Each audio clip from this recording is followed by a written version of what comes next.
Tenemos la ventaja, la fortuna de compartir con Nacho Cámpora. Yo soy el tipo que más sobrenombres pongo en el colectivo, pero a mí me gusta decirle el soviético. Al principio todos me miraban, después sí quedó ya. Entonces cuando le decía, che, estuve hablando con el soviético, todos sabían que hablaba con él. ¿Cómo le van, Nacho Cámpora? Buen Bien, día. ¿ustedes cómo Buen están? día, Bien, Buen día Nacho. a ustedes. bien. Yo sí no vi, yo vi unas imágenes, lo que son las redes sociales, cuando son utilizadas para Sí, la construcción de un colectivo o un ideario. Vi las imágenes que lograron cruzarse por Spotify, perdón, por Instagram y por otras redes, Diversos medios. diversos Sí. medios, de la situación en Gaza, sí. que empezaron a entrar. Creo que pasé un informe de qué contenían esas cajas que llegaban por los puentes aéreos, por lo menos, porque además no le podés mandar nuestra comida, No, claro. porque ellos comen No. otro tipo de Sí, comida. sí. ¿Es real eso? Sí, hay muchas legumbres en la comida que se envía. Mira, Hay un tipo particular de pan, porque comen un tipo de pan distinto al nuestro, digamos, tiene que ver con costumbres de la zona, Claro. de la Y región. aparte tienen que ser cosas Eh, que se puedan cocinar, no y, tienen agua, no tienen y gas. además tiene cosas, claro, es mucha conserva, porque tiene que ser posible su consumo inmediato, digamos. O sea, claro. pero además, lo clave para mí es que esa ayuda humanitaria que llega o que vuelve a llegar ahora por vía aérea a Gaza y también porque permitió el ingreso de camiones Sí. Israel en la última semana. Es ya la ONU ya declaró el estado de hambruna en la franja de Gaza. Por ende, efectivamente, estamos ante una crisis humanitaria comparable. Por ahí a principios de los 90, ¿vos te acordás, negro? Somalia, Sí. en algún punto más reciente en la historia, Haití, con la crisis de los 2000. eh, Lugares muy críticos, pero además hay que sumarle que es un lugar sitiado, digamos, que no tiene posibilidad su población de moverse del lugar donde está. O sea, eh, y que suman 60.000 muertos. Y Ah, que las tremendo. imágenes que vos decías, negro, sobre la ayuda, eh, son brutales, sobre todo de niños desnutridos. Si las vieron, Sí, yo no digo que hay que verlas, porque son brutales. Habla de una inhumanidad absoluta, pero bueno, son parte de una realidad que sucede por parte del Estado sionista de Israel contra el pueblo palestino. Ujú. Sí. sí. Sí, no, digo que decidimos también como no pasarlas porque Claro. Ujú. es eso como seguir alimentando el morbo, pero sí, si eso genera algo en quien lo mira, Sí, si te encontrás, ¿no? No mostrar sí, y yo, hacer yo de eso creo un show. que transcurrido 660 días desde el comienzo de lo que Israel dice que es una guerra, lo que en general la mayoría de la comunidad internacional considera un ataque terrorista de Hamas contra los colonos en territorio que es históricamente palestino, pero que está ocupado por Israel hace Claro. muchos años, generando la masacre y el secuestro de ciudadanos israelíes, lo cual es condenable y la comunidad internacional lo condena, pero después vino el genocidio, digamos, después no vino una guerra, vino una La eliminación sistemática de una simetría en población, la claro. respuesta fue brutal. Las fuerzas de defensa de Israel tomaron una determinación que sí hasta hoy, eh, ya jamás, incluso declara a través de sus portavoces que ellos en un futuro gobierno palestino no van a ser parte, como que están dejando librado la resolución política porque son un factor de desacuerdo, de Claro. desencuentro, pero además hoy no tienen ningún, digamos, no tiene el peso que tenían hace 2 años cuando arrancó esto. Y cuando ellos toman esa determinación, que claramente fue un error político. O sea, Na- Nacho, ¿entró entonces la ayuda humanitaria al final? Porque tenía entendido sí, que estaban retenidos. El último intento de ayuda humanitaria estuvo detenido en Israel. sí, claro. Vos tenés varias vías de ingreso. Una es por Israel y la otra es por Egipto, Ok, de ayuda humanitaria por tierra. Hoy los 4 puntos principales son de esta fundación para Gaza, Sí, que es una fundación que entrega alimentos que es norteamericana, de hecho, y que además tiene como aliado el gobierno de Israel, y que es donde están produciendo las matanzas de palestinos que van a buscar comida. O sea, son las mm, imágenes de los niños, claro de que las van. madres que mueren asesinadas por esa, que son como un azote de seguridad privada, porque ni siquiera son fuerzas regulares de un ejército o de otro. O sea, Claro. y muchos de ellos excombatientes norteamericanos, excombatientes de otros ejércitos del mundo. Eh, eso funciona a cuentagotas, porque además es claramente insuficiente, digamos. Ya las Naciones Unidas venían alertando de cómo se agrava la crisis alimentaria en Gaza y hoy eso está en su punto más crítico. Claro. De hecho, ayer recibió en Berlín a Rey Abdullah II de Jordania, el primer ministro alemán, que ahora voy a ver el nombre porque no me lo acuerdo, acá. Friedrich Merz, recibió al Rey Abdullah para efectivamente poner a disposición 2 aviones de la Fuerza Aérea Alemana y empezar un puente aéreo nuevamente sobre Gaza.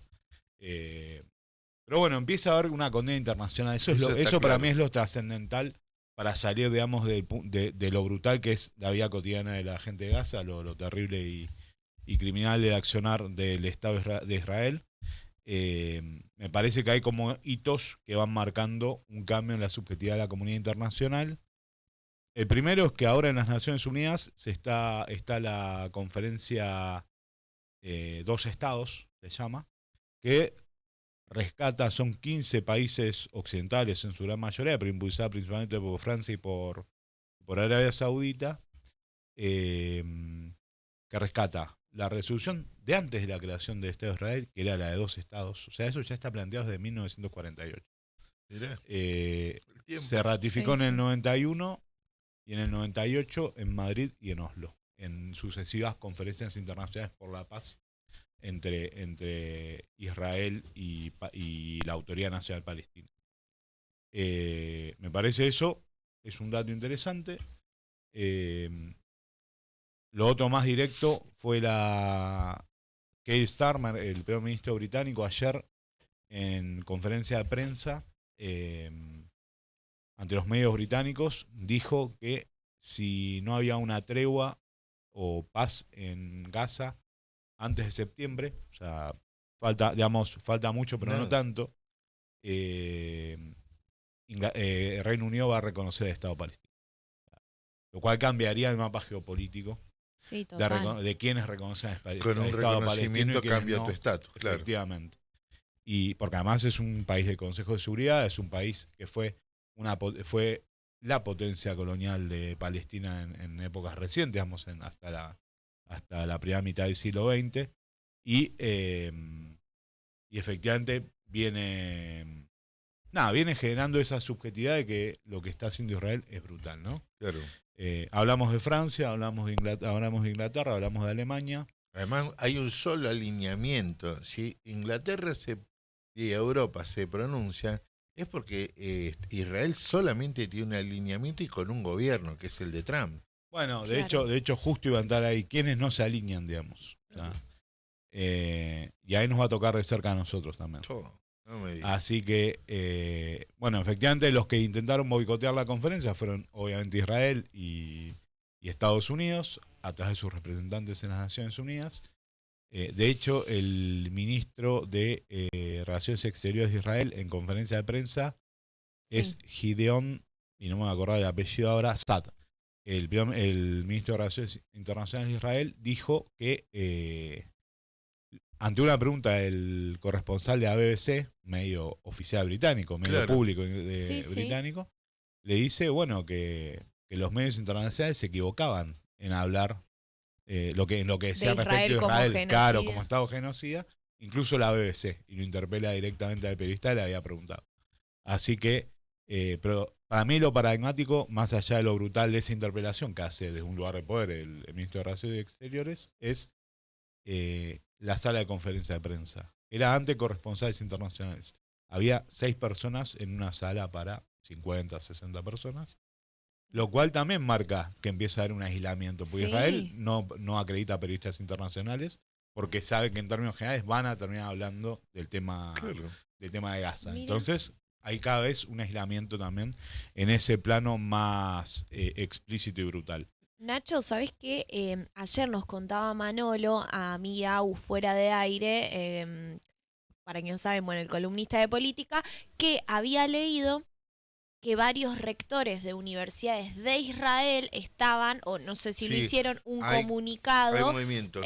como para postularse en contra de lo que estaba haciendo Israel. Sí, sí, tal cual. Dentro de la sociedad israelí, la sociedad civil empieza a ver, sobre todo, bueno, en los sectores árabes de la sociedad israelí que existen y que están integrados como ciudadanos de segunda, vamos a decir, principalmente vinculados a la izquierda, de la nueva izquierda israelí, parlamentarios, muchos de ellos, ya hay una voz crítica diciendo, che, acá tiene que haber un acuerdo de paz, tiene que finalizar esto, etcétera, etcétera, pero también empiezan a aparecer otros actores, sobre todo religiosos, los sectores ultraortodoxos, que desde un principio ellos no creen en la guerra como un medio para resolver las diferencias y tampoco creen en las diferencias con los pueblos, Okay. más allá de su religión. Sí. Y lo segundo, efectivamente, es estos sectores, por ejemplo, el sector académico, que empiezan a ser una voz disonante en la opinión pública israelí.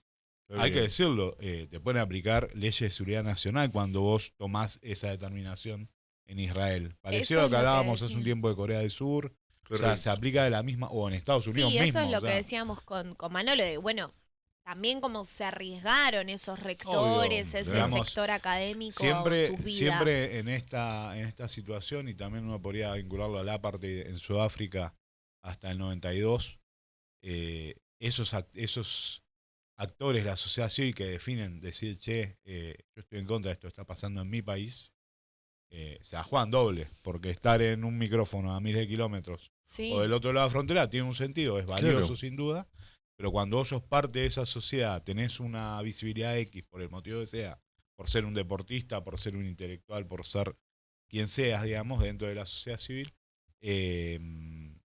tomar esta determinación requiere mucho valor, digamos, por lo cual es reivindicable y tienen que ser más voces, digamos. Eso totalmente. Y la comunidad internacional está muy atenta y muy atenta y sobre todo muy dispuesta a bancar esas voces, porque efectivamente se están jugando, digamos. Ni hablar, lo que pasa es que también hay que ver la forma en que se elige la conformación del voto en Israel. Llegan estos grupos de poder, no llega la izquierda israelí. No, igual el parlamento, la Knesset es el parlamento israelí. ¿Y qué peso tiene? Tiene una vida, primero ellos tienen una tradición parlamentaria muy importante, producto sobre todo de su primera etapa como Estado Nacional.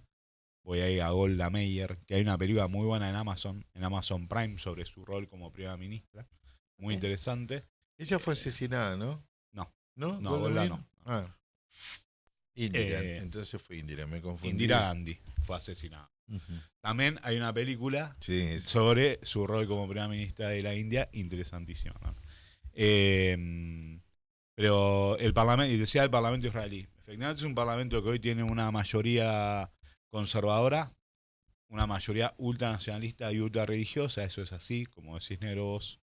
Pero también tiene partidos más vinculados a la socialdemocracia, a lo que en Europa se dice socialismo democrático, e incluso sectores más de izquierda, o incluso sectores que tienen la agenda de la población árabe de Israel como su principal motivo para ser integrantes del Parlamento. Y ahí son las voces quizá que más disonantes con lo que está pasando. ¿Hay alguna posible intervención en Palestina? Esto ya sea para ayuda o para detener. Vos dijiste que en septiembre era Inglaterra, ¿no? Que da como el ultimátum de bueno, que haya sí, stop, lo interesante es que, y que va vinculado a la conferencia que hablamos recién, de los dos estados, es que todos los países entienden que hay que resolverlo, pero ninguno habla de acciones. Claro, por eso. De hecho, en las resoluciones de la conferencia, efectivamente, no hay acciones inmediatas. O sea, eso también son las limitaciones del marco de las, en este caso, la ONU, o de todos los espacios multinacionales, digamos, de discusión de estas problemáticas. Lo que empieza a pasar es, insisto, es el aislamiento. Todavía no va a haber sanciones mucho más de las que ya conocemos. Recordemos que, y acá lo vincula a lo que decía al principio, recordemos que Netanyahu tiene desde 2024, desde fines del año pasado, tiene un pedido de captura de la Corte Penal Internacional por su acción, por su sospechado de ser el responsable de un genocidio contra el pueblo palestino. Eso lo presenta Sudáfrica, aporta a Brasil como estado soporte y otros estados del mundo. Bueno, no sé si se enteraron, pero ayer salió en varios lugares que, sobre todo en la radio pública israelí, salió que el gobierno argentino invitó a Netanyahu a visitar Argentina el mes que viene. A quien tiene el pedido. Claro, a quien lo pesa que un pedido de la acaban Corte Penal Internacional, efectivamente. Si No, bien bueno. la discusión siempre es qué efectos tiene en términos prácticos ese pedido de detención, porque si eso no lo ratifica Interpol y la justicia de cada lugar, queda medio en lo simbólico. O sea, pero aún así, es una resolución de la Corte Penal Internacional. ¿Cómo era? Granillo Campo era el que estaba de Argentina, el juez, que juzgó a un montón de genocidas, a un montón, y muy interesante, más allá después lo discutible de su figura, digamos. No, por supuesto, no es completa. Pero bueno, ahí también es qué rol toma Argentina, ¿no? O sea, sí, que lo deja bien marcado, porque lo dijo cuando estuvo allá, claro. Claro, invitar a alguien que ya es catalogado como culpable de genocida a un pueblo entero. Bueno, más allá de sus dichos, que ya sabemos igual cómo se postula este gobierno, pero eso me parece que es como escalar un paso más. Es escalar un paso más, es tensionar. Bueno, Argentina tiene una de las comunidades judías más grandes del mundo, eso está claro. Y ahí hay un sentido de pertenencia, además, y de integración de esa comunidad muy alto. Pero aún así también tiene, el pueblo argentino tiene es muy permeable a la lucha del pueblo palestino a lo largo de su historia. Quizá en sectores más de izquierda o progresistas, digamos, pero en términos generales siempre estuvo presente. De hecho, hace un par de semanas hubo una marcha un sábado, donde fueron varios miles de personas a Plaza de Mayo a manifestarse en pos de la paz en Palestina y del Estado palestino. Que nadie podría acusar de terroristas, son personas de a pie, digamos, que fuimos, de hecho, yo estuve también. Y además porque nosotros priorizamos, entendemos esta postura histórica que ha tenido la Argentina, la injerencia, claro, la autodeterminación de los pueblos. Que fue, además, se habla de una doctrina que fue de un diplomático argentino, creada a partir de una postura de un diplomático argentino, la doctrina Drago, tan mundialmente conocida, es a partir de una política, de una propuesta ante las situaciones de permanente injerencia en otros estados, que después se transformó en una política mundial, una propuesta mundial. Y nosotros que nos criamos, hicimos toda nuestra historia. Es más, las guerras nos encontró neutrales. Efectivamente. Las dos grandes guerras. Los dos gobiernos que rompen con eso son el del turco, cuando manda las corbetas al Golfo. Con vuelto de la embajada justamente de Israel y de la AMIA. Y después, ahora el que está jugando en una línea muy peligrosa es Milei. Claro. Nos queda a tu vuelta empezar a ver, porque el panorama en Latinoamérica empieza a generar movimientos. Sí, hay movimientos en Colombia, en Brasil. México también, con la situación arancelaria, posturas muy interesantes. Sheinbaum anunció, yo soy medio fan de Sheinbaum. ¿Viste? Porque anunció 31 hospitales en México para los próximos 2 años, chicos. No, la diferencia es ¿Y lo de la jornada laboral? Sí, también, claro. Sí, viene ¿La bien. viste esa reducción?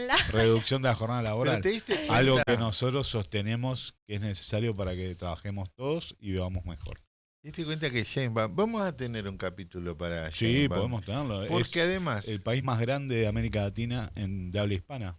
Y el país más grande del mundo, además. Me da la pauta que logra situaciones sin necesidad de hacer grandes espamentos, ¿no? Vamos a ponerle ese término. Pero lo de la jornada laboral no es tampoco que vos vas a hacer un proceso revolucionario y te vas a ir al monte y declarás una guerra contra el capital. No, Nada. claro. Define por decreto o por ley, dice, 8 horas. Pero porque además hay una realidad, el desarrollo científico-técnico en el mundo del laburo, del trabajo, para hacerlo mejor,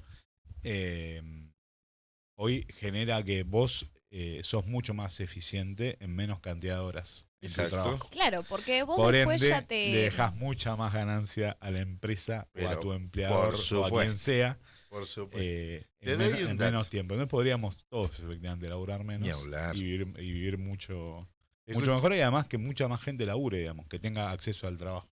cuando nos juntemos, en ese proceso de la discusión arancelaria, en estos países emergentes es donde hoy se está produciendo, por ejemplo, los autos híbridos, que van a inundar el mundo a fin de la crisis del Ujú. petróleo, ¿no? Totalmente. ¿Dónde están? En uno de los lugares muy importantes, México. En México. Claro. Toma, ¿eh? Y Shane Baum se dio cuenta y dijo, Araceli, a mí, pará, papá, si sos vos el que me pedí. Totalmente. Ojo.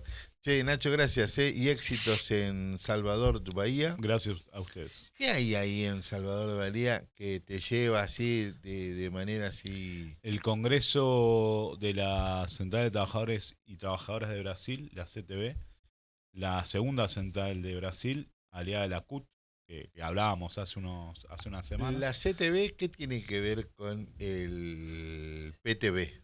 No, es del PCdoB, del Partido Comunista de Brasil, por eso voy invitado Mira. ahí.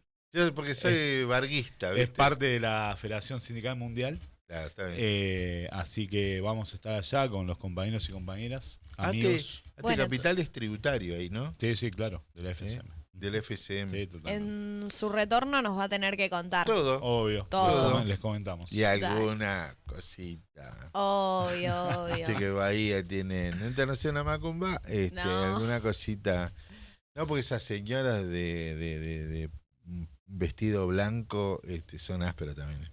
Bueno, Juli, ¿ya está nuestra invitada? Así Bien, es. entonces vamos a la pausa.